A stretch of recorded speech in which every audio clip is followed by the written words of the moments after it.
Senator Elizabeth Warren sitting down with Jim Cramer on Mad Money tonight, discussing a bill she's just introduced, the Accountable Capitalism Act. How does she plan to get more accountability into capitalism? Let's get these corporations to charter federally, the ones that have more than $1 billion of sales every year. And let's have a couple of features. First one, let's put some employees on the board.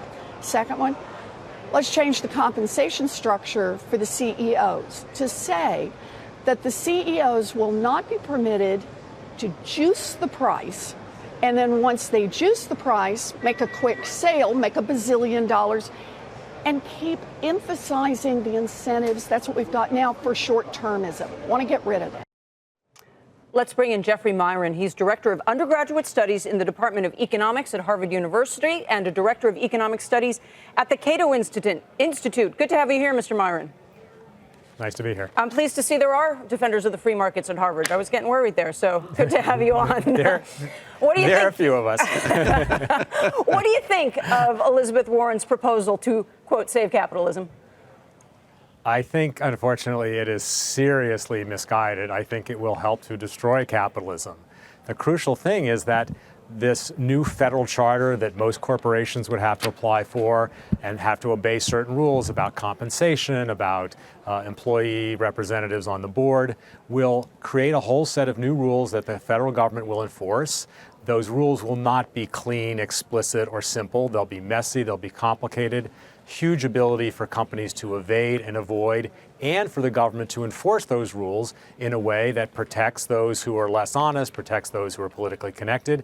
It's just a recipe for more crony capitalism, not for more productive capitalism. But you know what she's trying to solve?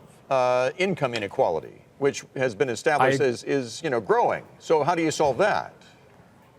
Well, I think it's still an open question as to whether policy should be trying to reduce income inequality. There are many reasons for income inequality. Many of them suggest we should try to reduce it. All sorts of government policies that create more inequality, of course, don't make sense or undesirable. But inequality that happens via the free market is not necessarily undesirable. It is what it is. But in any case, the right way to reduce inequality, and more importantly, the right way to help people who are very poor, is through a social safety net of the kind that we already have, that has welfare and food stamps and Medicaid and things like that. Not to interfere with capitalism, which is going to make a lot more people have low income and be poor, in particular by driving corporations out of this country to somewhere else that doesn't regulate them in this misguided way. And that's what I wanted to get at, Jeffrey, because you were talking about all the rules and crony capitalism that this would create as a side effect of such legislation. But ultimately, what happens is companies go to places where there are the least regulations that are friendlier to them doing business, and the U.S. in the end would lose out, right? I mean, that's what you see, the extrapolation of this being? Exactly. I mean, there's lots of evidence from differences in tax rates on capital across states, across countries over time. Capital is mobile. It can move all over the world, and it obviously does for many reasons, but one of them is because of differences in tax rates and differences in regulation.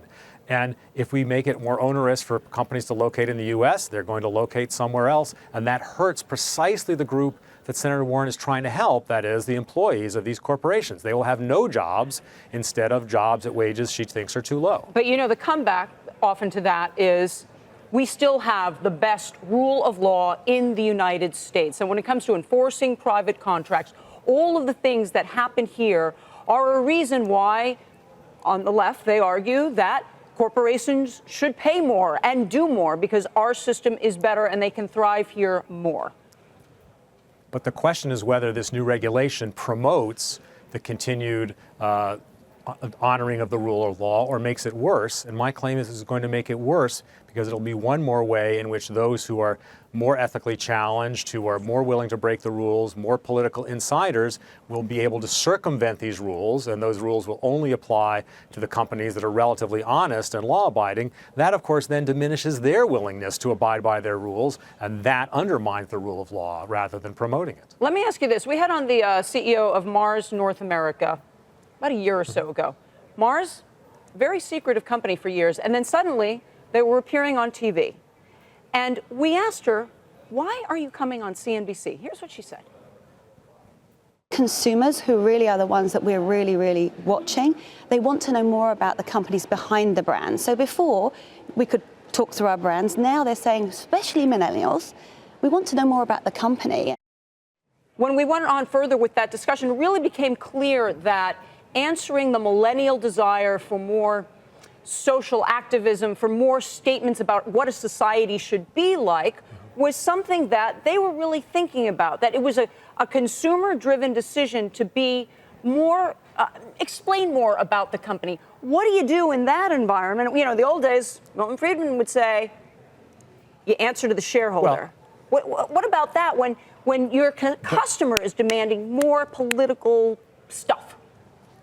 But those two things go together, the Milton Friedman view and the view that that CEO expressed, because if a lot of customers don't like a particular company's perceived lack of transparency, they can organize boycotts. They don't buy the product. They don't buy the stocks. That drives down the value of the company. And then the management and the remaining shareholders will respond to that by trying to be more socially responsible or consumer friendly or environmentally friendly or whatever the concern is. We see all sorts of examples of that, of social responsibility funds. The market is a much better way to encourage companies to respond to investor and to consumer needs than this top-down rule that will end up just generating more insiders and less accountability.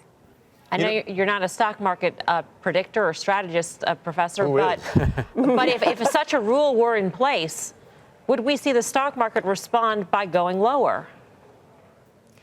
Yes, I'm not a predictor, but I think other things equal, it certainly should lower the value of the existing U.S. corporations, and they will tend to respond to that by locating somewhere else, as we discussed a few minutes ago. Did you ever overlap with Elizabeth Warren? Were you colleagues? Because she was a professor at Harvard. We were colleagues officially. I never actually interacted with her when she was still on campus. She's in a building just about 100 yards away, but the law school and the economics department don't overlap too much.